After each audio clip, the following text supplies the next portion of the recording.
বেঞ্চে দুজন লোক বসে আছে। ভোম্বলকে দাঁড়িয়ে থাকতে দেখে চপ ভাজতে থাকা লোকটা মুখ তুলল। খোঁচা খোঁচা দাড়িগোপ তার মুখে।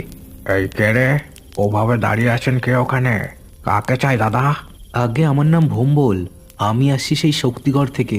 আমাকে রতনদা পাঠালেন। রতনদা? কোন রতনদা বলো তো? আর কি চাও বাবু? ভোম্বল এবার একটু ঘাবড়ে গেল। তবে কি ভুল জায়গায় এসে পড়লো নাকি? কিন্তু রতনদা যে বলেছিল এই ননীগঞ্জের মেন রোডের ধারে এটাই একমাত্র হোটেল। চপ ভাজতে থাকা লোকটাও এক মুহূর্ত কি যেন ভেবে হঠাৎ বলে উঠল, ও ও শক্তিগড়ের রতন তালুকদারের কথা বলছো নাকি? ও হো, তাই বলবে তো। এলোদা বললেই তো চিনতাম। দেখো দেখি কি কাণ্ড। তা তুমি কি সেই নাকি গো?